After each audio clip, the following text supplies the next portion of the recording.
When I checked my bank account that Tuesday morning and saw the balance at zero, I thought there had been a mistake.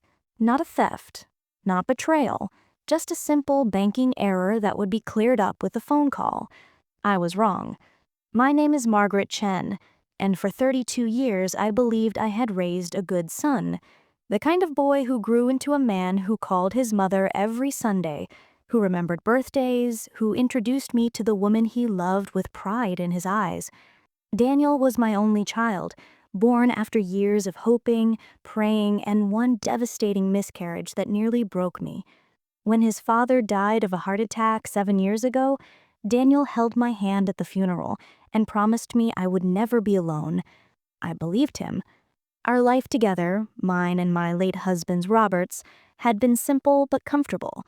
Robert worked as an engineer for 40 years, steady and reliable, putting away money each month into savings. We didn't take fancy vacations or buy expensive cars, but we owned our home outright. And when he died, he left me with a paid-off house and a savings account that held $247,000. It wasn't a fortune, but it was security. It was supposed to be my cushion for old age, for medical expenses, for emergencies. And it was supposed to be Daniel's inheritance one day. I'm 63 now, still working part-time at the library 3 days a week because I like the routine, the smell of books, the quiet conversations with patrons who've become friends over the years. My life isn't glamorous, but it's mine. I have my small garden where I grow tomatoes and basil. I have my book club every other Thursday. I have my independence. Or I thought I did. That Tuesday started like any other. I woke at 6:30, made myself coffee, in the blue mug Daniel gave me for Mother's Day 5 years ago, the one that says "World's Best Mom" in gold letters. I sat at my kitchen table, the morning light coming through the lace curtains I'd hung when Daniel was still in elementary school, and I opened my laptop to pay my utilities bill. The screen loaded slowly, the way it always does. I typed in my password, clicked on my checking account first. Balance, $43.18. That seemed right. I always kept minimal money in checking, transferring what I needed from savings each month. I clicked over to my savings account, expecting to see the familiar numbers that gave me peace of mind. Balance, $0.00. My coffee went cold in my hand. I refreshed the page, typed my password again, called the bank's automated line with shaking fingers, and entered my account information, certain that the website was malfunctioning. The automated voice confirmed it. $0.00 in my savings account. Last transaction, wire transfer of $246,957.82 to an account I didn't recognize. Date, 3 days ago. Saturday. Authorization, online, using my credentials. I sat in my kitchen for 20 minutes staring at nothing, trying to understand. I hadn't made any wire transfer. I hadn't even logged into my account in 2 weeks. I'd been fighting a cold, spending most of my time on the couch with tea and old movies, barely looking at my phone except to text Daniel goodnight each evening. Daniel. The thought arrived quietly, a whisper I immediately tried to silence. No, not Daniel. He would never. But he was the only other person who had access to my accounts. When Robert died and I struggled with grief so heavy I could barely function, Daniel had gently suggested we set up joint access to my banking, just in case something happened to me, he said. Just for emergencies, Mom, so you're never stuck. I thought it was thoughtful, responsible, the kind of thing a good son does for an aging mother. I'd given him everything he needed, my login information, security questions, account numbers. I'd trusted him completely. My hands found my phone before my brain fully decided to call him. The dial tone rang once, twice, 3 times. Voicemail. Hi, this is Daniel. Can't get to the phone right now, but leave a message and I'll call you back. Daniel, it's Mom. I said, trying to keep my voice steady. I need you to call me as soon as you get this. It's important. It's about... Just call me, sweetheart, please. I hung up and immediately called his wife, Jessica. They'd been married for 3 years now, and while we weren't close, she'd always been polite but distant, as if I were a stranger she had to tolerate. I'd never had any real problems with her. Her phone went straight to voicemail, too. I called Daniel's office next, my fingers fumbling over the numbers I'd memorized years ago. Baxter and Associates? How may I direct your call? Hi, this is Margaret Chen, Daniel Chen's mother. Is he available? A pause. Oh, Mrs. Chen? Daniel's actually on vacation this week. He'll be back in the office next Monday. Vacation? I repeated, the word tasting strange in my mouth. Did he say where he was going? I'm not sure, ma'am. He just requested the week off. Would you like his voicemail? No. No, thank you. I hung up. Daniel hadn't mentioned any vacation to me. In fact, I'd texted him just last night, Monday night, asking him if he wanted to come over for dinner on Wednesday. He'd responded, "Sounds good, Mom. Love you." No mention of being out of town, no mention of being unavailable. I looked at my phone, at that text message from less than 12 hours ago, and felt something cold settle into my chest. I spent the next hour calling Daniel 17 times. Each call went to voicemail. Each voicemail I left became a little more desperate, a little less composed. By the 10th call, I wasn't asking anymore. I was begging him to just let me know he was okay, that there was some explanation I wasn't seeing. By the 17th call, my voice had gone flat. Daniel, I know about the money. I just need to understand why. Please call me. He didn't. I contacted the bank next, my hands still trembling as I explained the situation to a customer service representative named Ashley, who sounded far too young to be handling someone's entire life savings disappearing. Mrs. Chen, I'm looking at the transaction now, she said, her voice professionally sympathetic. The wire transfer was authorized using your online banking credentials on Saturday at 2:47 p.m. The security questions were answered correctly, and the transfer was sent to an account at Pacific Trust Bank. But I didn't authorize it, I said, gripping the phone so hard my knuckles went white. My son has access to my account. He has all my information. He's a joint account holder. A pause. I see. Mrs. Chen, if your son is an authorized user on your account, then technically the transaction wouldn't be considered fraud in the traditional sense. This might be a civil matter between family members rather than... Are you telling me, I said slowly, each word careful and controlled, that because I trusted my son with access to my account, I have no recourse, that he can just take everything I have and it's legal? I'm saying you may need to consult with a lawyer, ma'am, and you should definitely file a police report. We can flag the account and investigate, but these family situations are complicated. Complicated. My life savings gone, my son vanishing, my future uncertain. Complicated didn't begin to cover it. I called the police next. An officer came to my house 3 hours later, a tired-looking woman in her 40s named Officer Patricia Mendoza, who sat at my kitchen table and took notes while I explained everything.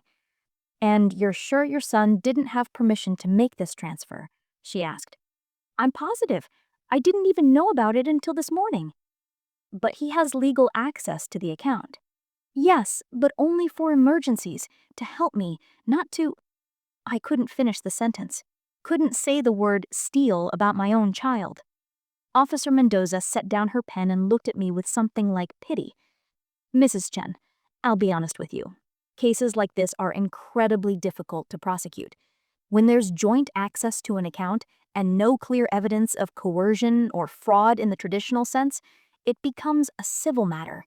You'd need to pursue this through family court or civil litigation." "So he gets away with it?" "I didn't say that.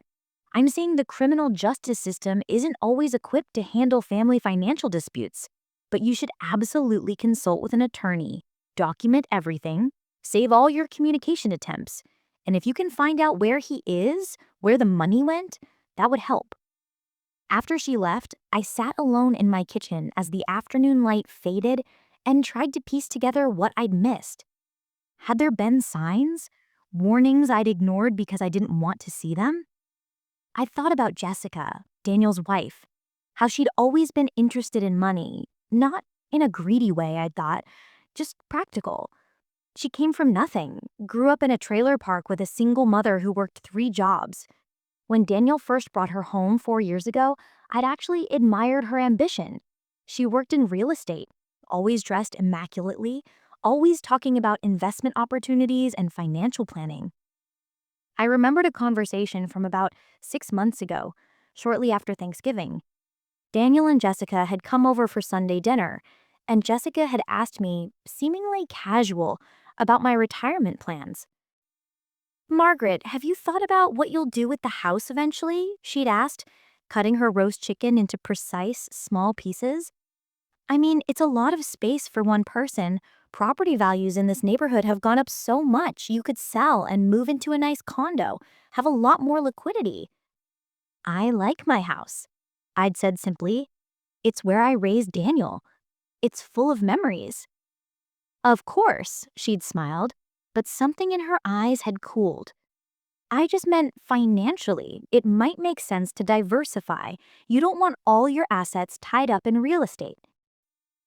Daniel had changed the subject quickly, and I'd thought nothing more of it. But now, I wondered.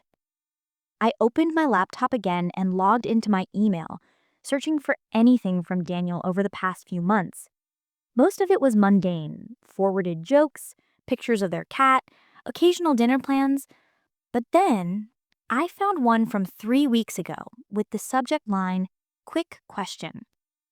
"Hey Mom, Jessica and I have been looking at investment properties and there's an opportunity that came up that's time sensitive. Would you be comfortable if I borrowed against some of your savings for a down payment? It's a really solid opportunity and we'd pay you back with interest within 6 months. Let me know what you think. Love you, Daniel." I stared at that email, trying to remember if I'd responded. I scrolled down and found my reply. "Daniel, I don't think that's a good idea. That money is my security for the future. I'm sorry, sweetheart, but I need to keep it where it is. I'm sure you and Jessica will find another way to make your investment work. Love, Mom." He'd never mentioned it again. I'd assumed he'd accepted my answer and moved on. I'd been wrong about that too. By Wednesday morning, I still hadn't heard from Daniel. I barely slept that night, lying in bed staring at the ceiling, my mind cycling through every possible explanation. Maybe he'd had some kind of emergency. Maybe someone was threatening him and he'd taken the money to protect us both. Maybe he'd been in an accident and couldn't contact me. But none of those explanations fit with the careful, deliberate wire transfer, with the vacation week he'd requested from work without telling me, with Jessica's phone also going to straight voicemail. This wasn't an emergency. This was a plan. At 7 a.m., I called Daniel's office again and asked to speak to his manager, Richard Baxter. I'd met Richard twice at company events, a gruff man in his 60s who ran his accounting firm with military precision. "Mrs. Chen, what can I do for you?" he asked, his voice already impatient. "I'm trying to reach Daniel. His assistant said he's on vacation, but he didn't tell me about any trip and I can't get in touch with him. Did he mention where he was going?" A pause. "He requested personal time off, said it was a family matter actually. I assumed you knew about it." "A family matter," I repeated numbly. "Is everything all right, Mrs. Chen?" No, everything is not all right. If you hear from him, please tell him to call his mother immediately." I hung up before he could ask more questions. I made coffee I couldn't drink and toast I couldn't eat. I sat at my kitchen table with my phone in front of me, willing it to ring. I thought about calling Daniel's friends, but realized, with a sinking feeling, that I didn't actually know who his close friends were anymore. He'd drifted away from his college roommates years ago, and the people he mentioned from work were colleagues, not confidants. When had my son become a stranger to me? At 9:30, my phone finally rang. I grabbed it so fast I nearly dropped it. But it wasn't Daniel. It was a number I didn't recognize with a local area code. Hello? Hi, is this Margaret Chen? Yes, who's calling? My name is Linda Torres. I'm Jessica's mother. I sat up straighter. I'd never met Jessica's mother. Daniel had mentioned once that Jessica wasn't close with her family, that there was some kind of falling out years ago.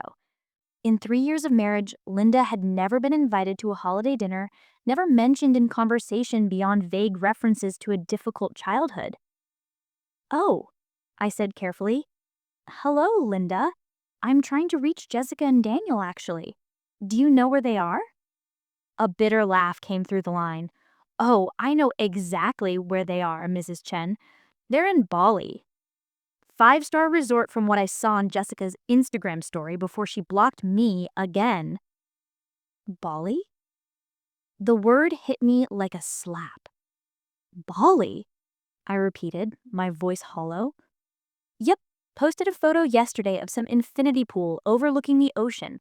Caption said something like, finally living our best life. She was wearing a dress that probably cost more than my car payment. Linda's voice was sharp with resentment. That's why I'm calling, actually. I figured if she's suddenly got money to burn on luxury vacations, maybe she could help her mother out with the rent she's been asking her for. But then I thought, where did the money come from? Jessica's been barely scraping by in that real estate market, and Daniel works at an accounting firm. Good job, sure, but not spontaneous trip to Bali money. My throat felt tight. Linda, I need to go. Wait, did something happen? Did they do something? I closed my eyes. I can't talk about this right now. Mrs. Chen, listen to me. I know my daughter. I know how she operates. If you're in trouble, if they took something from you, you need to... I hung up. My hands were shaking so badly, I had to set the phone down on the table. Bali. Instagram. Finally living our best life. With my money. With the savings Robert and I had built over 40 years of careful budgeting and sacrifice. With the security I needed for my old age. They were on vacation with my entire life savings. I opened my laptop and found Instagram, something I barely used except to look at pictures Daniel occasionally tagged me in. I searched for Jessica's profile, at Jessica_Chen_realtor. Her account was public. The most recent post was from yesterday, 23 hours ago. The photo showed Jessica and Daniel standing on a wooden deck overlooking crystal blue water. Jessica wore a flowing white sundress, her dark hair perfect, her smile radiant. Daniel had his arm around his waist, looking relaxed and happy in linen shorts and a casual button-down. The caption read, finally living our best life. Sometimes you have to take risks to get everything you deserve. #Bali, #living the dream, #no regrets. I stared at that caption, at those specific words. Everything you deserve. No regrets. I scrolled to the next photo, posted 2 days ago. Jessica and Daniel at an airport, champagne glasses raised, enormous smiles. Caption, big adventures ahead. And then I saw the third person in the photo, slightly behind them, also holding champagne. Linda Torres, Jessica's mother. The woman who just called me, claiming she needed rent money, claiming Jessica had blocked her. She lied. She was with them. She'd been part of this from the beginning.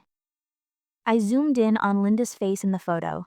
She was older than me, maybe late 60s, wearing too much makeup and a leopard print top. She was grinning at the camera like she'd won the lottery. In a way, I suppose she had. My vision blurred. My chest felt tight, compressed, like someone had wrapped bands around my ribcage and was pulling them tighter and tighter. They'd planned this together. All 3 of them. They'd stolen my money, lied to me, and fled the country to spend it on luxury vacations while I sat alone in my kitchen trying to understand how my son, my sweet boy who used to bring me dandelions from the yard and tell me I was the best mom in the world, could betray me so completely. I don't remember deciding to do what I did next. I just knew that sitting in my kitchen, drowning in grief and confusion, wasn't an option anymore. I drove to Daniel and Jessica's house 20 minutes later, barely remembering the route, though I'd driven it 100 times. They lived in a renovated Craftsman in a neighborhood that had gentrified rapidly over the past 5 years, the kind of place where young couples paid premium prices for character and walkability. Daniel and Jessica had bought it 3 years ago, right after their wedding, stretching their budget to make it work, or so they'd told me. Now I wondered what else they'd lied about. I parked in their driveway and sat for a moment, staring at the cheerful yellow door Jessica had painted last spring, the window boxes she'd filled with geraniums, the home sweet home mat on the front porch. Everything looked normal, so wholesome. I used the key Daniel had given me for emergencies and let myself in. The house was quiet, stuffy from being closed up for days. Mail was piled on the entry table, catalogs, bills, a postcard from their dentist about an upcoming cleaning. In the living room, everything was tidy, carefully staged like a magazine photo. Jessica was obsessive about appearances. I walked through slowly, not sure what I was looking for. Evidence? Understanding? Some sign that the son I'd raised was still in there somewhere, buried under whatever person he'd become? In the kitchen, I found dirty dishes in the sink. 2 coffee cups, 2 plates with toast crumbs. They'd had breakfast the morning they left for the airport. Had they talked about me while they ate? Had they felt any guilt at all? I climbed the stairs to their bedroom. The bed was unmade, clothes scattered across a chair. Jessica's vanity table was cluttered with makeup and jewelry. On Daniel's nightstand was a framed photo of us from his college graduation. Him in his cap and gown, me beaming beside him with pride. I picked up the frame and stared at his young face, trying to find the moment where I'd lost him. Then I saw the laptop on the desk in the corner of their bedroom, half hidden under a stack of real estate magazines. I opened it. It wasn't password protected. Daniel had always been careless about that kind of thing, something his father used to lecture him about. The screen came to life, showing his email inbox. I hesitated for only a moment before I started reading. The first email that caught my attention was from 10 days ago, from Jessica to Daniel with the subject line, timeline. Babe, okay, so I talked to Mom and she's definitely in. She can get the time off work and her passport is current. I think we should book the flights for Saturday. That gives us a few days after the transfer to make sure everything clears before we leave the country. My cousin in Bali says October is perfect weather and the resort has availability. We need to be really careful about the timing. Your mom can't find out until we're already gone. Once we're there and the money's been moved around a few times, it'll be basically impossible to trace or recover. My lawyer friend says that in these family situations, even if she goes to the police, it's a civil matter and they won't pursue it internationally. I know you're nervous, but remember this is our future. Your mom has the house, she has her pension, she'll be fine. She doesn't need all that money sitting in a bank account doing nothing. We can actually use it to build something, to invest, to live the life we deserve. We've been working so hard for so long, barely getting by while she sits on $250,000. It's not fair, Daniel. You're her only child. That money should be helping us now, not sitting there waiting for her to die. Love you. We're doing the right thing. Jay. I read it 3 times, each word burning itself into my brain. It's not fair. Waiting for her to die. We're doing the right thing. My hand moved to the mouse, scrolling down. I found Daniel's response, sent an hour later. Jess, I know you're right.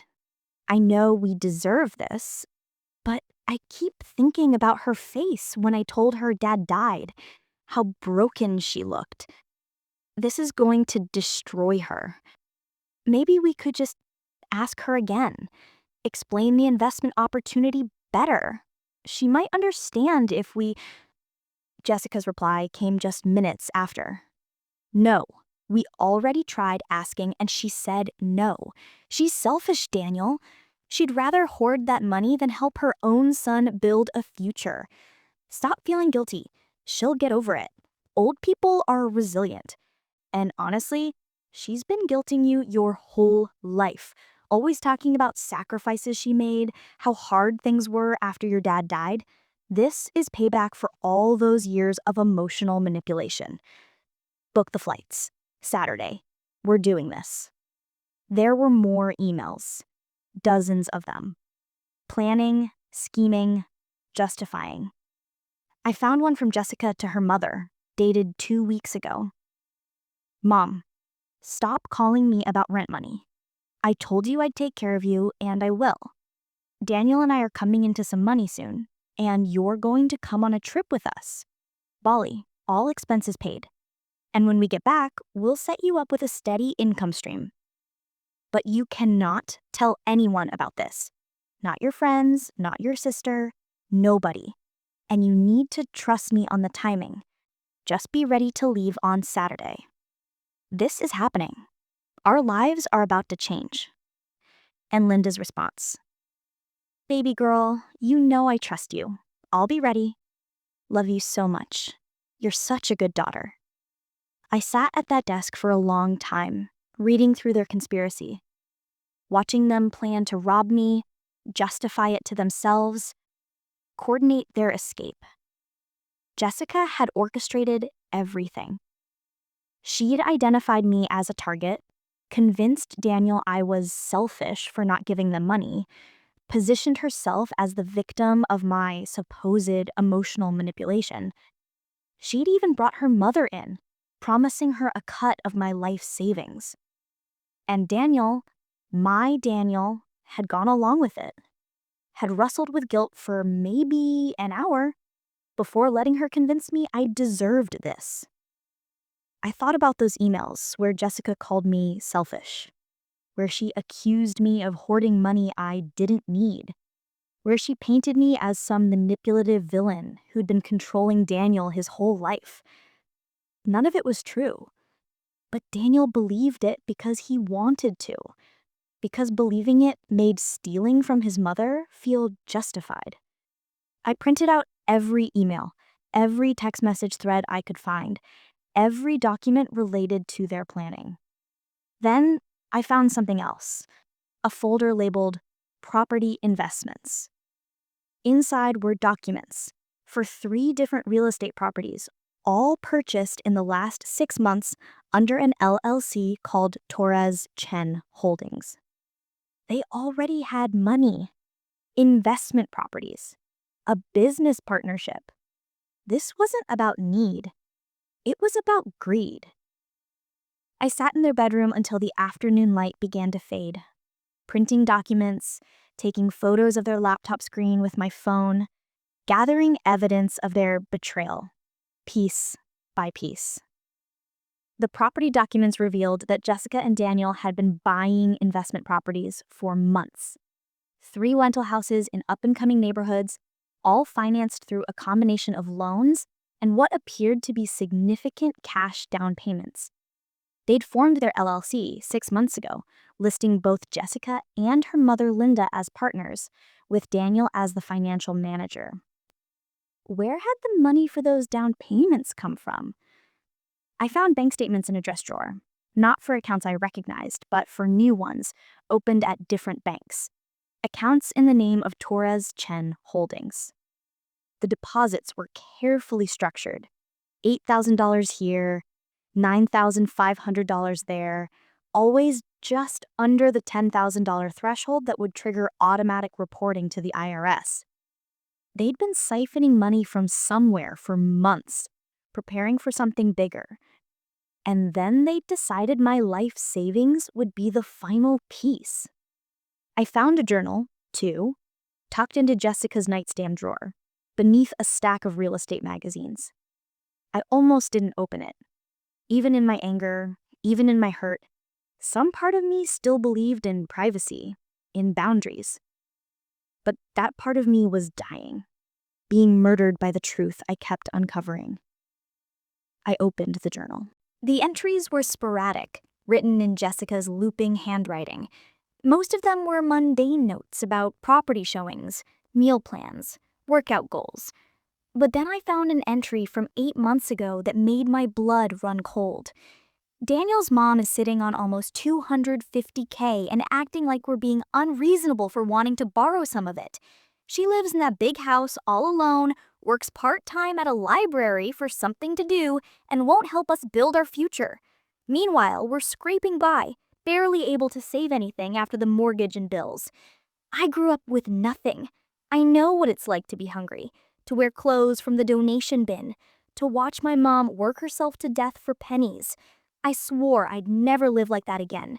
Daniel doesn't understand. He grew up comfortable, never wanted for anything. His mom made sure of that. Well, now it's my turn. Our turn.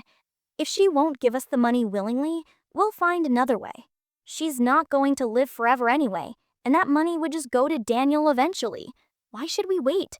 Why should we struggle while she hoards it? Daniel feels guilty, but I'm working on that. He's too soft when it comes to her. She's trained him to feel guilty about everything. Classic narcissist parent behavior. But he's starting to see it, starting to understand that we deserve better than this. The entries continued, charting Jessica's careful manipulation of my son. How she'd started pointing out every time I mentioned a sacrifice I'd made, reframing it as guilt tripping. How she'd begun suggesting I was financially irresponsible for keeping so much money doing nothing in a savings account. How she'd slowly, methodically convinced Daniel that I was the villain in our story. One entry from 3 months ago. Daniel's finally ready. Told him about the Bali plan and he agreed. He's nervous, but he knows this is our only chance. His mom would never give us the money voluntarily. She's too controlling, too selfish. This is the only way. Once we're out of the country with the money moved into our offshore accounts, there's nothing she can do.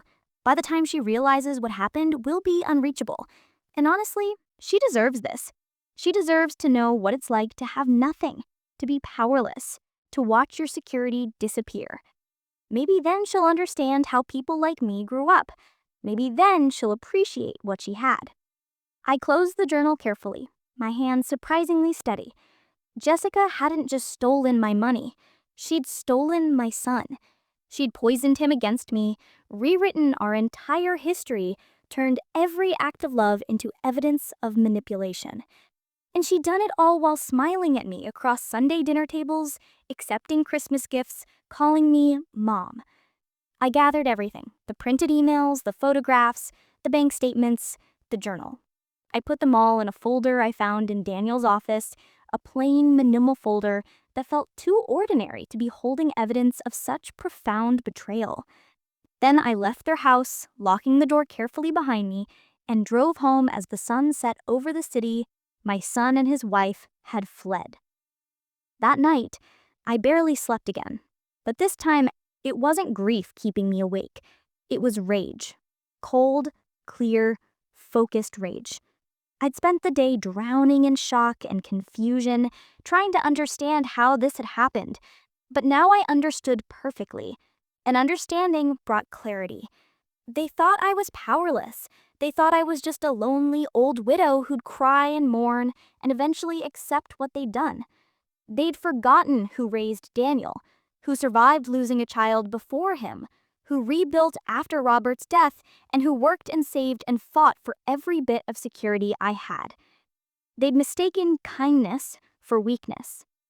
At 6 a.m. Thursday morning, I called the attorney my friend Helen had used during her divorce, a sharp woman named Patricia Reeves, who had a reputation for being ruthless when necessary.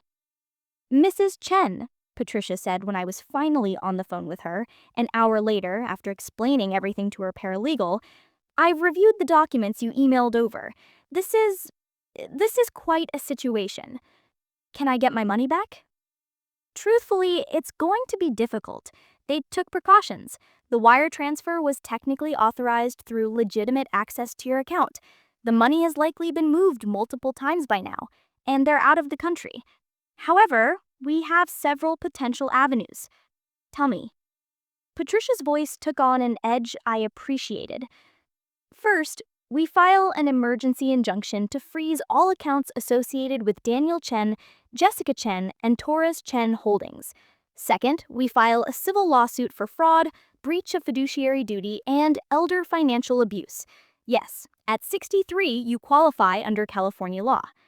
Third, we compile this evidence and present it to the district attorney's office. While they were careful, they made mistakes. Structuring those deposits under 10K, that's actually a federal crime called structuring or smurfing. It's designed to avoid reporting requirements, and it's illegal regardless of where the money came from.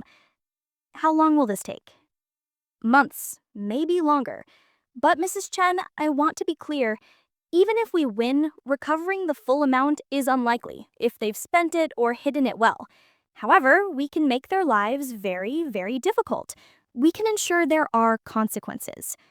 That's what I want, I said quietly. Consequences. Then we'll get started immediately.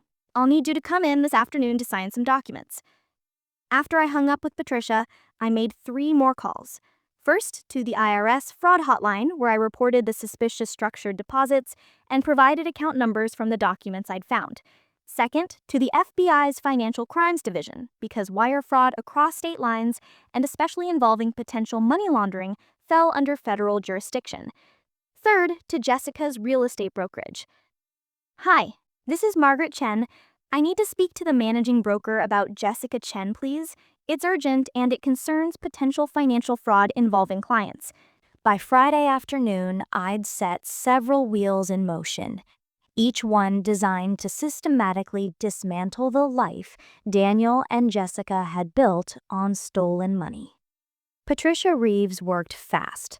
By Thursday evening, she'd filed an emergency motion to freeze all accounts connected to Daniel, Jessica, and Torres Chen Holdings. A judge reviewed it Friday morning and, based on the evidence I'd provided, the emails, the journal entries, the structured deposits, granted a temporary freeze pending a full hearing. Every dollar they had access to in the United States was now locked. The FBI agent I'd spoken with, a woman named Sandra Kim, had been initially skeptical until I sent her the documentation. Then her tone had changed completely. Mrs. Chen, I need you to understand that what you've uncovered here goes beyond simple family financial dispute, she'd said. The structuring of deposits, the LLC set up to potentially launder funds, the wire transfer immediately followed by international travel. These are red flags for money laundering and financial fraud. We'll be opening an investigation. How long will that take? I can't give you a timeline, but I can tell you that we take these cases seriously, especially when there's a clear pattern of planning and intent to avoid detection. The real estate brokerage had been the most immediately satisfying call. Jessica's managing broker, a man named Tom Hendricks, had been jovial at first. "Oh, Jessica's great, one of our top agents. How can I help you?" "Mr. Hendricks, I'm calling to inform you that Jessica Chen is currently under investigation for financial fraud and elder abuse.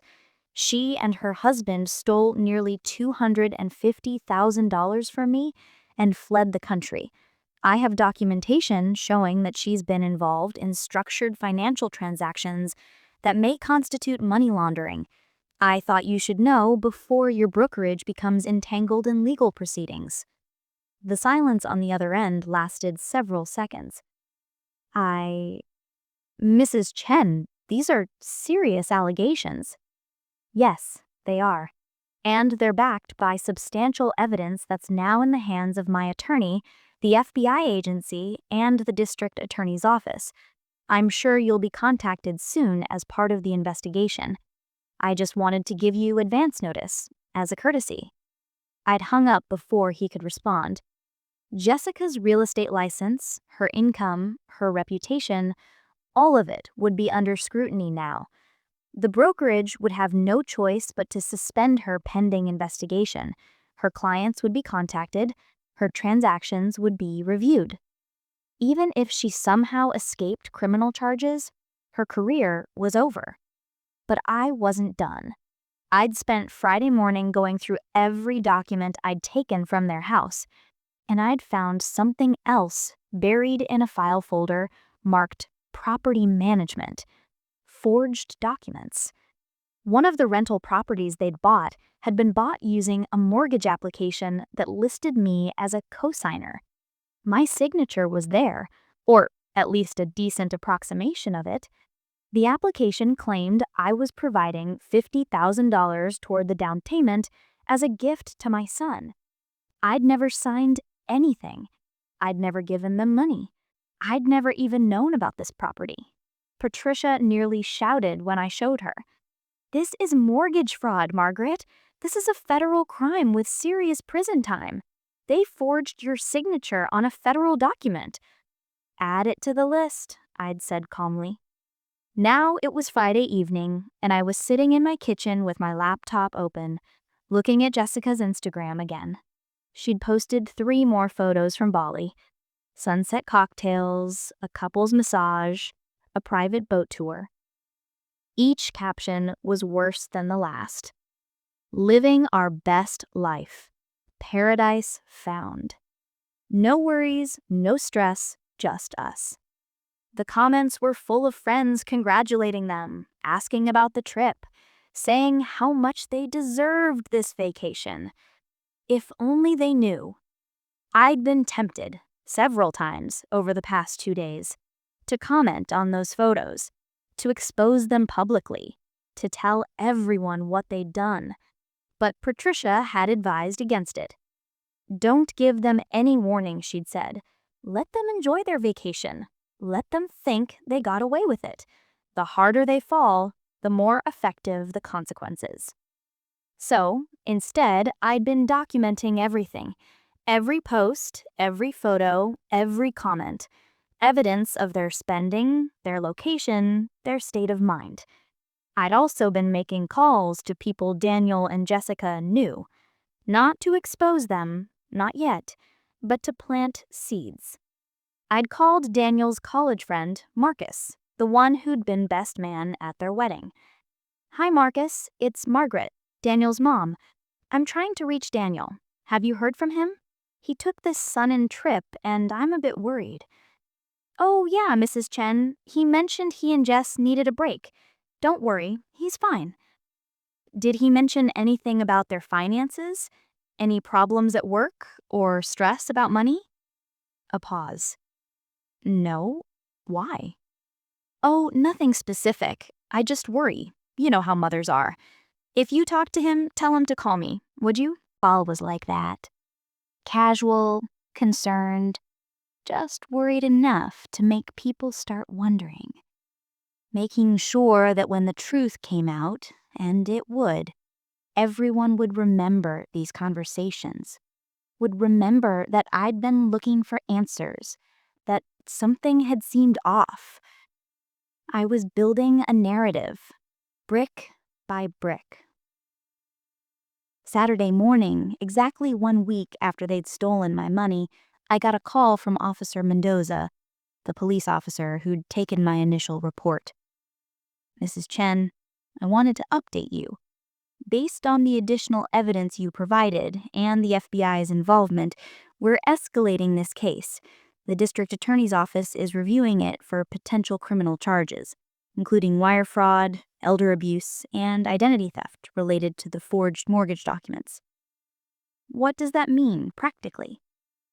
"It means when they return to the United States, they'll likely be arrested. We've already flagged their passports. When they try to re-enter the country, they'll be detained at customs." I closed my eyes, feeling something settle in my chest. Not satisfaction, not yet, but the first hint of justice. "Thank you, Officer Mendoza." "Mrs. Chen, I have to say, I've worked a lot of these family financial cases, and usually the victims are too ashamed or too confused to fight back effectively. You've built an airtight case. Whatever happens legally, you should know that you did everything right." After we hung up, I sat at my kitchen table and let myself feel, just for a moment, the weight of what I'd lost. Not just the money, though that hurt deeply, but the son I thought I had, the relationship I'd believed was real. that Daniel was gone. Maybe he never existed at all. But I was still here, and I wasn't going to let them destroy me. I opened my laptop and composed an email. Not to Daniel. I was done reaching out to him. This email was to every person who'd be at my book club next Thursday. To my neighbors, to my friends from the library, to people from church. The subject line was simple. I need to tell you something. The email I sent wasn't dramatic. It wasn't vengeful. It was simple, factual, and devastating. Dear friends, I'm writing to let you know about something difficult that's happened. My son, Daniel, and his wife, Jessica, stole my life savings, nearly $250,000, and left the country. I won't go into all the details, but I wanted you to hear it from me before rumors start spreading.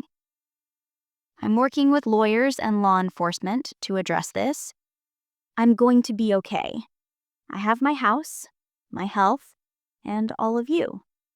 I just wanted to be honest about what I'm going through.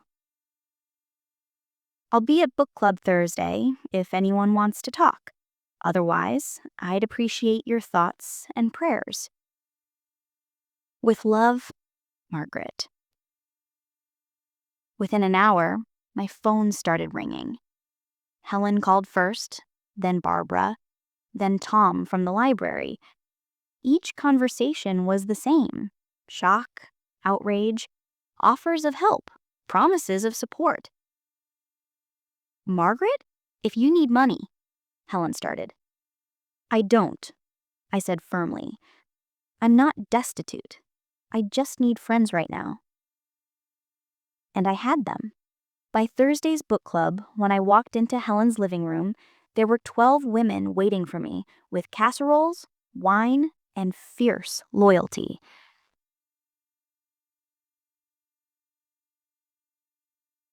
We're going to ruin them, Barbara announced, her gray hair practically crackling with indignation.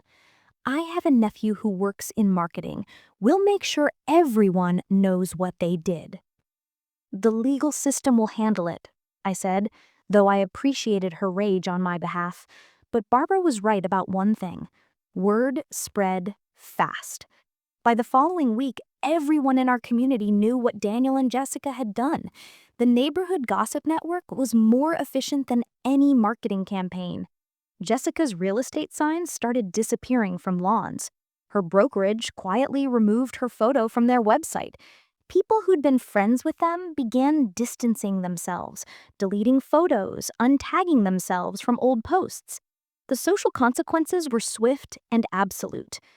Daniel and Jessica stayed in Bali for 2 weeks total. I watched their Instagram posts grow less frequent, then stop altogether around day 10. I wondered if they'd started to suspect something was wrong, if they'd tried to access their frozen accounts, if they'd felt even a flicker of fear. I hoped they had. On October 31st, Patricia called me with news that made my heart race. They're flying back tomorrow, United Flight 881, arriving in LAX at 6 p.m. Customs has been notified.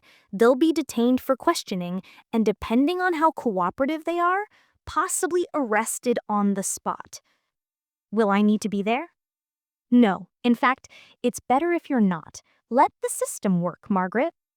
That night, I couldn't sleep at all. I lay in bed staring at the ceiling, imagining the moment when they'd realize their perfect crime had unraveled, when they'd understand that the helpless old woman they'd victimized had fought back.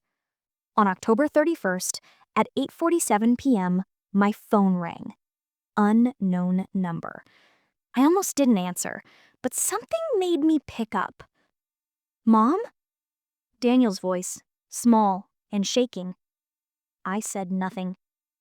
Mom, please, I know you're there. Please talk to me. Where are you, Daniel? My voice was steady, cold. We're at the airport, LAX. They detained us at customs. They took our phones, questioned us for 2 hours. They know everything, Mom. They know about the money, about the properties, everything. They said they're filing criminal charges, federal charges. Good. Silence. Then, quietly, how could you do this to me? I'm your son. Your only son. The audacity of that question, the sheer entitlement in his voice made something snap inside me. How could I do this? I repeated, my voice rising for the first time. Daniel, you stole my entire savings account. You lied to me. You fled the country. You and your wife spent weeks on vacation with money I spent 40 years saving. You forged my signature on legal documents. You committed federal crimes, and you have the nerve to ask how I could do this to you? I was going to pay you back. It was just a loan. It wasn't a loan, Daniel. A loan requires permission. What you did was theft. And based on those emails I found in your house, those journal entries, you never intended to pay me back. You went through our house? His voice was rising now too, indignant. That's illegal. You invaded our privacy. I used the key you gave me for emergencies, and I think my life savings being stolen qualifies as an emergency, don't you? I heard Jessica's voice in the background, shrill and angry, though I couldn't make out the words. Jessica wants to know if you're going to drop the charges, Daniel said. I laughed, actually laughed, a sound with no humor in it at all. Tell Jessica that not only am I not dropping the charges, but I'm also pursuing civil suits against both of you and her mother for every penny you stole plus damages. Tell her that her real estate license is suspended pending investigation. Tell her that the IRS is auditing all of your accounts. Tell her that everyone you know, everyone in this city, knows exactly what you did. You're ruining our lives, Jessica screamed, loud enough for me to hear clearly now. No, Jessica, I said quietly. You ruined your own lives the moment you decided to steal from me. I'm just making sure there are consequences. Mom, please. Daniel was crying now. I could hear it in his voice. Please, I'm begging you. I'm your son, your only child. Dad wouldn't want this. He wouldn't want you to destroy our family like this. The mention of Robert, my Robert, who'd loved Daniel so completely, who'd worked himself into an early grave to provide for us, that was too much. Don't you dare bring your father into this, I said, my voice shaking now. Your father taught you right from wrong. He taught you integrity. He would be ashamed of what you've become. And Daniel, we don't have a family anymore. You destroyed that when you chose money over me. I hung up. The phone rang again immediately. I turned it off. In the weeks that followed, the legal proceedings moved forward with grinding inevitability. Daniel and Jessica were formally charged with wire fraud, elder abuse, and mortgage fraud. Linda Torres was charged as an accessory. They all pleaded not guilty initially, confident they could fight it. But the evidence was overwhelming. The emails, the journal entries, the structured deposits, the forged documents, all of it painted a clear picture of premeditated theft. 3 months later, faced with the possibility of federal prison time, Jessica took a plea deal.